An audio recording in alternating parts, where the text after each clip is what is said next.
Сайн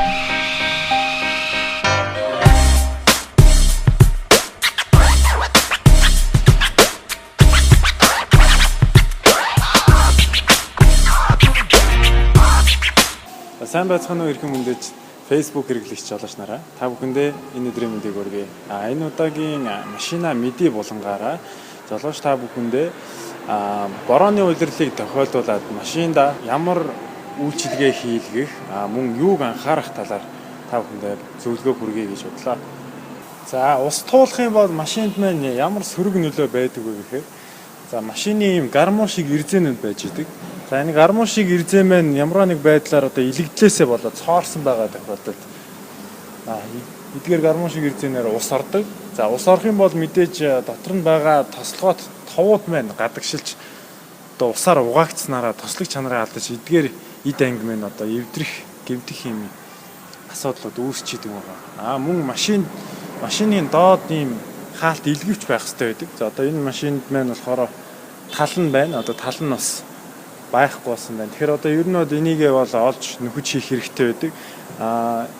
Эдгээр хувцар минь ингээ харахад нэг хүмүүсээс тэгж ойлгодог л да. Ийм хаалт байхаар одоо энэ павер бол одоо ерөөсөө кастер хамгаалж чадахгүй юм чинь аваа хийчихгээд. Одоо юм цохосоо гадна одоо ийшээгээ хог шороо мөн ус оруулахаас та ингээ хамгаалж идэг болж байгаа. За энэ машины маань бол подкаст нь бол хаягдсан байна. За одоо эндээс урдах хэсэг нь байхгүй болсон байгаа харагдаж байна. За энэ маань байхгүй болсноороо одоо цаашаага одоо усыг бол чөлөөтэй нэвтрүүлдэг.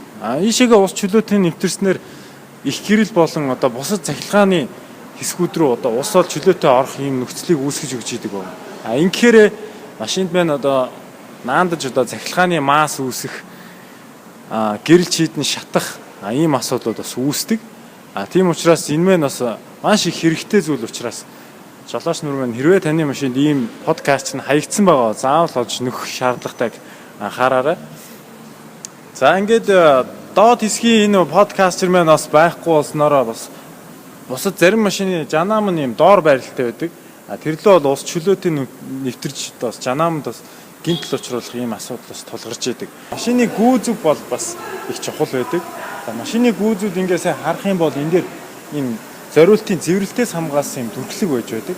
Одоо энийг ингээ харах юм бол энэ маань бас юм шороо юм шиг юм бэржгэр харагдаж байгаа боловч энэ маань бас цэвэрлэлтээс хамгаалсан дүрслэг мөн ийм залгаас хэсгүүдээр ийм гагнаас болон силиконуудыг ингэж шүрхэж өгсөн байдаг.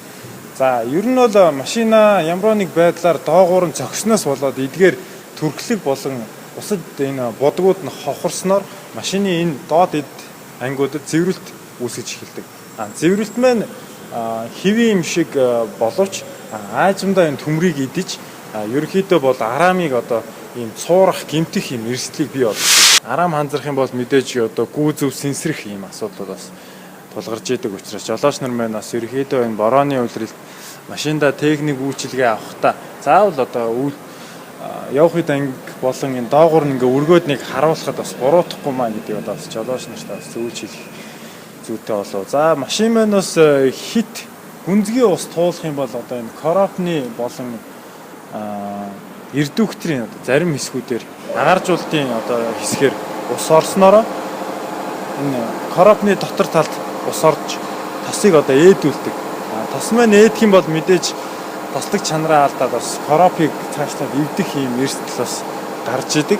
Хэрвээ та их хэмжээний гүнзгий ус туулсан бол заавал даруйх одоо сервис дээр очиж бас өөрийнхөө машины короп болон тос нь хэвэн байгаа эсэхийг шалгуулж яхан зүйтэй юм аа. Тэгэхээр ер нь бол жолооч нар маань тогтоод усыг туулахдаа аль болох зөөлнөр одоо удаанаар тууж гатлах хэрэгтэй. Мөн болж өгөх юм бол усыг тойрж явах нь таны машинд бас илүү хэрэгтэй гэдгийг жолооч нар маань анхааралтай аваарай.